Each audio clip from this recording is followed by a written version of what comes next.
ओम शांति।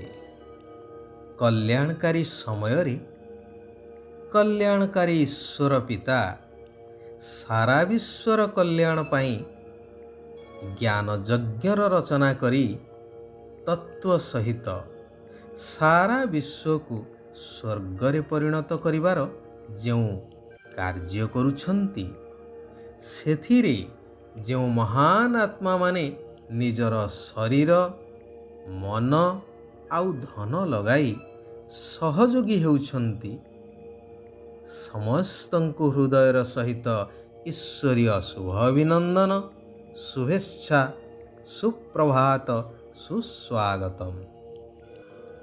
गायन रही भगवान ब्रह्मांक द्वारा सृष्टि रचना कले। तेबे यहा उपरे आमे आसंतु सम्यक आलोकपात करिबा। सारा विश्वर रचयिता सर्वशक्ति सर्वज्ञान गुणर सागर दुखहर्ता सुखकर्ता सर्व आत्मांकर पिता परमात्मा भगवान जहांको सारा विश्ववासी डाकुछंती मुक्ति जीवन मुक्ति पाइबा पाई से आसी सृष्टिर रचना करुछंती। अर्थात सुंदर सुखदायी सर्वश्रेष्ठ नूतन दुनिया जहाकू स्वर्ग बोली कहि परिबा ताहार रचना करिवे निश्चय। एवं सेथिपाई एई पुरुणा पतित दुनिया रे पतित शरीर रे ही आसी स्थापना कार्य करिथिवे निश्चय। एवं स्थापना परे एई दुखदायी दुनियार विनाश निश्चय होइथिबो। एतिरे संदेह करिबा बा कल्पनार कथा तो किछि नाही। आउ एई सुंदर दुनिया स्थापन करिबा अर्थात सेही दुनिया पाई प्रजा तो दरकार ना। तेणु प्रजापिता ब्रह्मांक माध्यम रे ज्ञान सुनाई ब्रह्मा मुख वंशावली ब्राह्मण ब्राह्मणी रचना करुछंती जो माने कि सही नूतन दुनिया रे दैवित्व को प्राप्त करी राज्य भाग्य भोग करिवे। सेमानंकु वर्तमान पुष्य संतान रूपरे भगवान ग्रहण करुछंती। जहांक उद्देश्य रे गायन अछि कि सबु वर्ण ठारू श्रेष्ठ वर्ण हेउछि ब्राह्मण वर्ण एवं ब्राह्मण देवतांक ठारू मध्य उत्तम। कारण स्वयं भगवान सीधा सड़ख सेमानंकु संतान भावरे ग्रहण करी समस्त संपत्तिर उत्तराधिकारी करौछंती।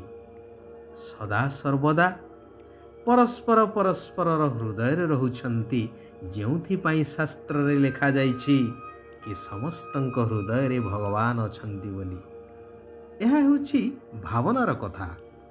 बाकी समस्तंक हृदय रे भगवान रहिबे बा किपरि?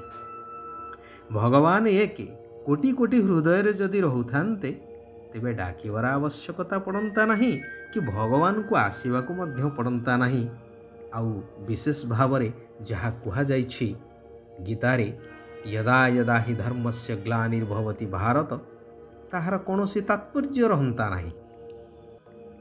जेतेबेले कलिजुगर अंत एवं सत्यर आरंभ एई संगम जुगरे परमात्मा आसुछंती एही समय ही समस्त आत्मा मानंकर भाग्य निर्धारित ही थाए। पतित पावन भगवान समस्त पतित आत्मा एवं तमो प्रधान पांच तत्व को मध्य पवित्र सत प्रदान करुछंती एवं जन्म जन्मांतर पाई अहो सौभाग्यशाली करुछंती। अर्थात समस्तंकर उत्थानर कला हेउछि। तेणु वास्तव रे एही समय ही सर्वश्रेष्ठ अटे एवं एही संगम जुगी अलौकिक दिव्य ब्राह्मण जन्म मध्य सर्वश्रेष्ठ अटे। जहार गायन रे नदी सागर संगम स्थान रे पवित्र कुंभ मेलार आयोजन करा जाउछि।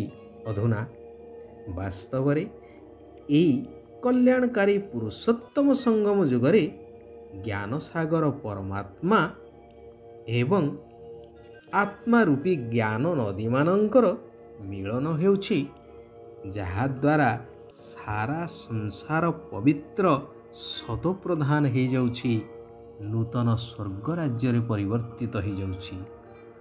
ବାସ୍ତବରେ ଦେଖିଲେ ଏହା ହିଁ ହେଉଛି ସଚ୍ଚା କୁମ୍ଭମେଳା।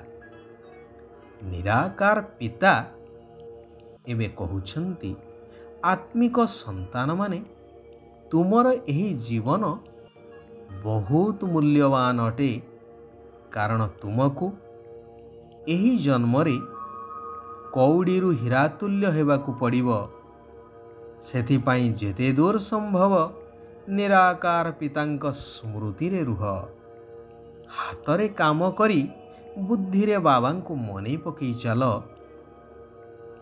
ଏବେ ଏହି ଶ୍ରେଷ୍ଠ ଚରିତ୍ର ନିର୍ମାଣ ସମୟରେ ଚରିତ୍ରର ରେଜିଷ୍ଟର ଯେପରି ଖରାପ ନ ହେଉ, ସେଥିପ୍ରତି ବିଶେଷ ଭାବରେ ଧ୍ୟାନ ଦେବାକୁ ହେବ।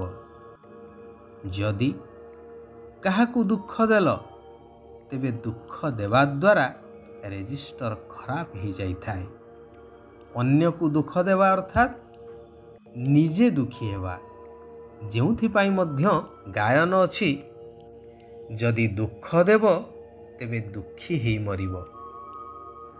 ଯେତେବେଳେ କି ଭଗବାନ ହେଉଛନ୍ତି ଦୁଃଖହର୍ତ୍ତା ସୁଖକର୍ତ୍ତା, ତୁମେ ତାଙ୍କ ସନ୍ତାନ ହିସାବରେ ସମସ୍ତଙ୍କୁ ସୁଖ ଦେବା ଆବଶ୍ୟକ, ସମସ୍ତଙ୍କର ଦୁଃଖକୁ ହରଣ କରିବା ଆବଶ୍ୟକ।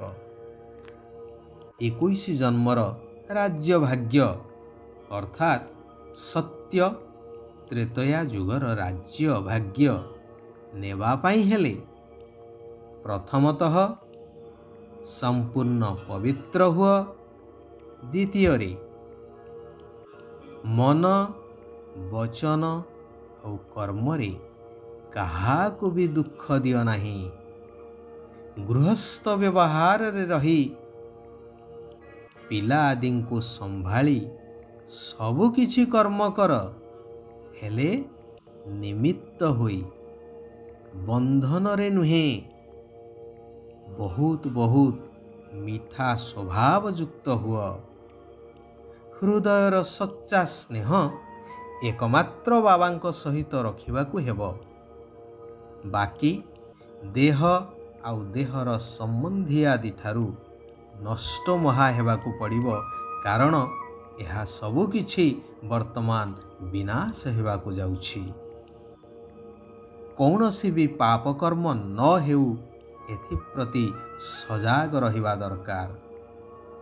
ଏହି ଈଶ୍ୱରୀୟ ସେବାରେ କେବେ ବି ଥକି ଯିବାର ନାହିଁ। ନିଜର ବହୁମୂଲ୍ୟ ସମୟକୁ ନଷ୍ଟ କରିବା ବୁଦ୍ଧିମାନର କାର୍ଯ୍ୟ ନୁହେଁ। ଘରେ ଘରେ ଏହି ଆତ୍ମିକ ଡାକ୍ତରଖାନା ଅର୍ଥାତ୍ ଗୀତା ପାଠଶାଳା ଖୋଲି ସମସ୍ତଙ୍କୁ ୟାଦ ବା ବାବାଙ୍କର ସ୍ମୃତି ରୂପକ ଔଷଧ ଦେଇ ଚାଲିବା ଦରକାର। ଶିବ ବାବା କହୁଛନ୍ତି, ଗୃହସ୍ଥ ବ୍ୟବହାରରେ ରହି ଲୌକିକତା ଠାରୁ ଦୂରେଇ ରହି ପ୍ରଭୁଙ୍କର ସ୍ନେହ ପ୍ରାପ୍ତ କରୁଥିବା ମୋହମୁକ୍ତ ଆତ୍ମା ହୁଅ। ଯେଉଁ ସ୍ଥାନରେ ଥାଅ ହେଲେ ସେଠିକାର ବାତାବରଣ ସେବାସ୍ଥାନ ଭଳି ହେଉ। ମୋର ପଣିଆ ସେଠାରେ ନ ରହୁ, ନିମିତ୍ତ ଭାବନା ରହୁ। ଯଦି ସଦାସର୍ବଦା ସର୍ବସମ୍ପତ୍ତିରେ ସମ୍ପନ୍ନ ଏବଂ ସନ୍ତୁଷ୍ଟ ରହିବ, ତେବେ ପରିସ୍ଥିତି ବା ବିଘ୍ନ ଆସିବ ଏବଂ ବଦଳିଯିବ ଅର୍ଥାତ୍ ଚାଲିଯିବ। ଆଚ୍ଛା, ଆଜି ପାଇଁ ଏଇଠାରେ ଆମେମାନେ ବିରାମ ନେବା। ସାରା ବିଶ୍ୱର ଆତ୍ମାମାନଙ୍କର କଲ୍ୟାଣ ହେଉ। ସମସ୍ତେ ସୁଖ ଆଉ ଶାନ୍ତିର ଅନୁଭବ କରନ୍ତୁ। ଓମ୍ ଶାନ୍ତି। ओम शांति। ओम शांति।